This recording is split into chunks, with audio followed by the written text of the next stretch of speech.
தினமும் ஹதீஸ் எழுதி மாட்டோமே. சரி எழுதும். அவனாச்சும் தப்பு செஞ்சுக்கிட்டே இருக்கானுவல, அவனுங்களை பத்தி நம்ம பேசாம இருக்க முடியல நம்மளால. ஆஹா, ஒருத்தர் சிக்கிக்கிட்டானே. ஏங்க இங்க புள்ளி வச்சு எழுதுங்க. Okay bye. ஹதீஸ் அப்புறம் எழுதிவிடுவோம், இக்காமத்தை சொல்லிட்டாங்க. ஏன் காலை ஒழுங்கா முழங்கால வரையும் கழுவுங்க பாய். அப்படியே பாய். சரி பாய்.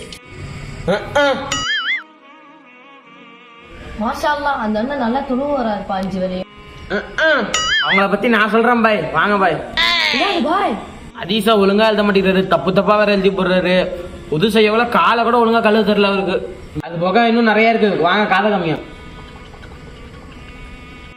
விட்டா காலை கடிச்சிடாதயா. அஸ்தக்ஃபிருல்லாஹ். இதோ வரேன். அஸ்ஸலாமு அலைக்கும் பாய். நீங்க 2 பேரும் பேசுறத நான் பார்த்துட்டு தான் இருந்தேன். ரசூலுல்லாஹ் புறம் பேசுறத பத்தி எச்சரிச்சிருக்காங்க. அவங்க என்ன எச்சரிச்சிருக்காங்க? புறம் பேசுறவங்க சொர்க்கத்துல நுழைய மாட்டாங்கன்னு ரசூலுல்லாஹ் அவர்கள் சொல்லியிருக்காங்க.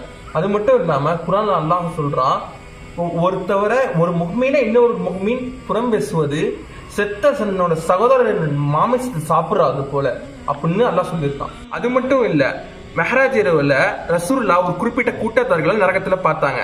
அவர்கள் எப்படின்னா செம்பாலான நகத்தை வச்சு முகங்களையும் தன்னோட உடம்பைகளையும் கீறி கொண்டிருந்தாங்க.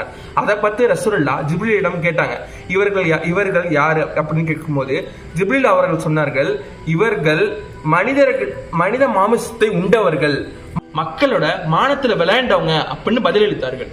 அல்லாஹ் ரசூலும் புறத்தை பத்தி இவ்வளவு சொல்லியிருக்காங்களா பாய்? நிமிஷம் நான் மாத்திக்கிறேன் பாய்.